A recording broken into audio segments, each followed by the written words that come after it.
बहू कहाँ मर गई? अंदर से आवाज़। जिंदा हूँ माँ। जी। तो फिर मेरी चाय क्यों अभी तक नहीं आई? कब से पूजा करके बैठी हूँ।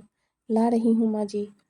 बहू चाय के साथ भाजिया भी ले आई। सास ने कहा, तेल खिलाकर क्या मारोगी? बहू ने कहा, ठीक है माँ जी, ले जाती हूँ।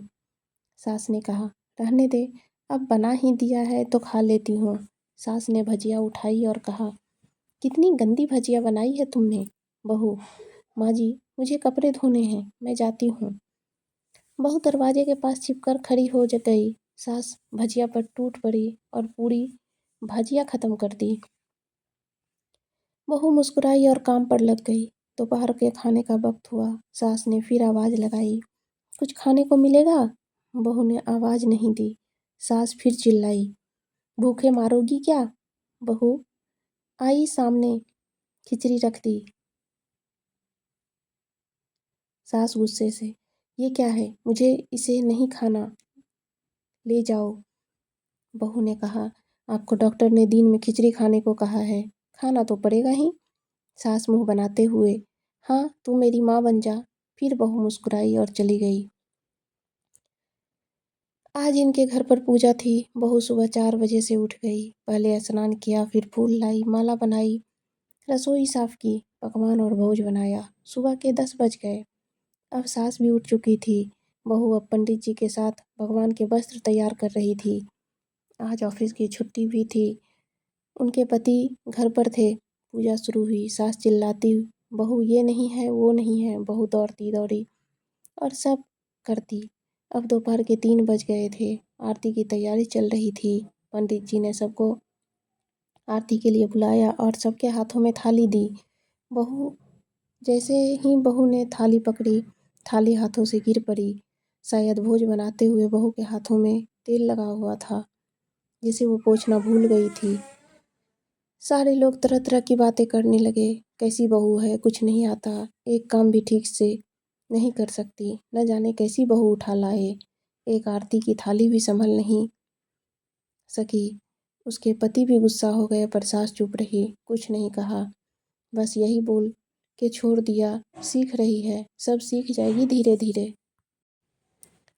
अब सबको खाना परोसा जाने लगा।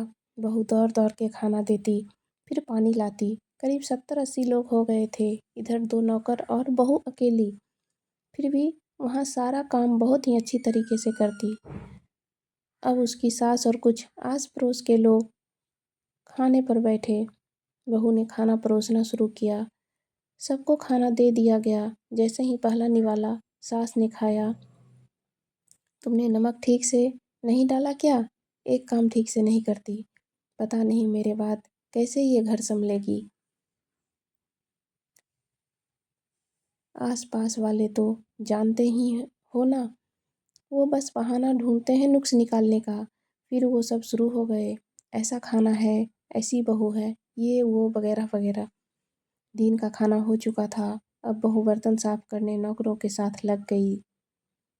रात में जगराता का कार्यक्रम रखा गया था। बहू ने भी 1-2 गीत गाने के लिए स्टेज पर चढ़ी। सास जोर से चिल्लाई, मेरी नाक मत कटा देना, गाना नहीं आता तो मत गा, वापस आ जा। बहू मुस्कुराई और गाने लगी। सबने उसके गाने की तारीफ की, पर सास मुंह फुलाते हुए बोली, इससे अच्छा तो मैं गाती थी जवानी में, तुझे तो कुछ भी नहीं आता। बहू मुस्कुराई और चली गई। अब रात का खाना खिलाया जा रहा था। उसके पति के ऑफिस के दोस्त साइड में ही ड्रिंक करने लगे। उसका पति चिल्लाता, थोड़ा बर्फ लाओ, तो सास चिल्लाती, यहाँ दाल नहीं है। फिर चिल्लाता, कोल्ड ड्रिंक नहीं है, पापड़ ले आओ।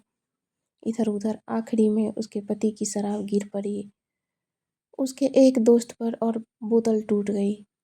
पति गुस्से में 2 झापड़ अपनी पत्नी को लगाते हुए कहता है, जाहिल कहीं की, देख कर नहीं कर सकती, तुझे इतना भी काम नहीं आता। सारे लोग देखने लगे।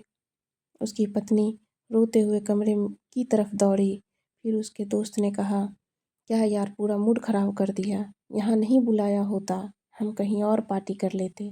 कैसी अनपढ़ गवार बीवी ला रखी है तूने, उसे तो मेहमानों की इज्जत और काम करना तक नहीं आता। तुमने तो हमारी बेइज्जती कर दी।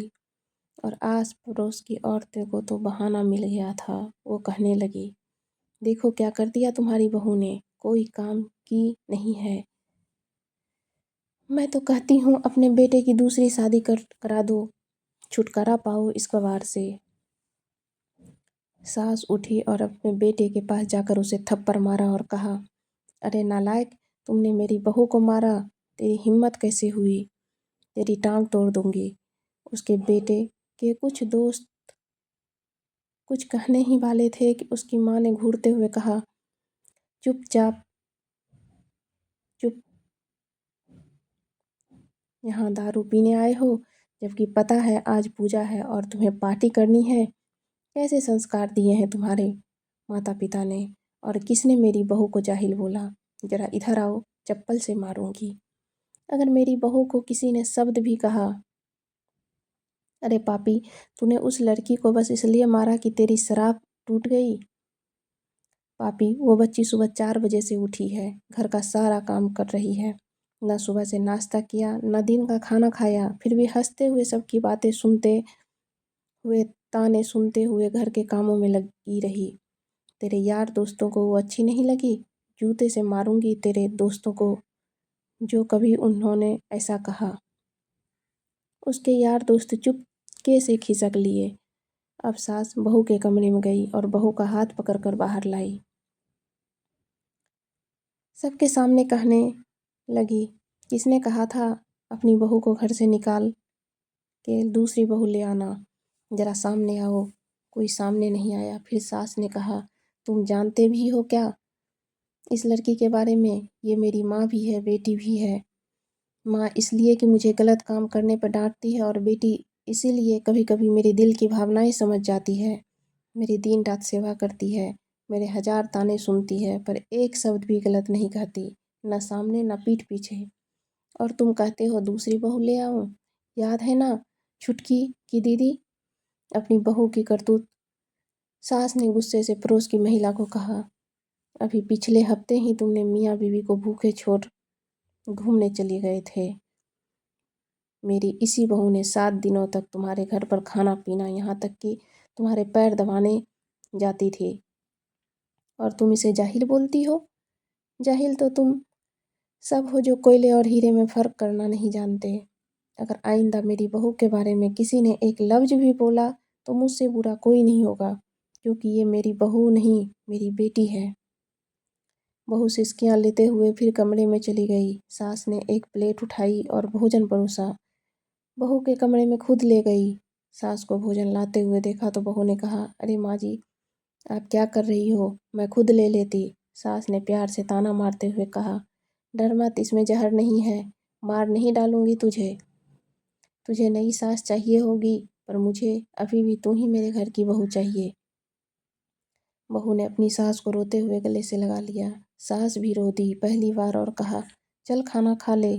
फिर मजाक करते हुए कहा, फिर मेरे पैर दबाने चले आना, और ये ख्याल मत मन में मत लाना कि सास पैर बोलती है किसी दिन मैं इसका गला दबा दूंगी, क्योंकि कभी मैं भी यही सोचती थी। दोनों खूब हंसने लगती है। कुछ रिश्ते बहुत मीठे होते हैं, बस बातें कड़वी होती है।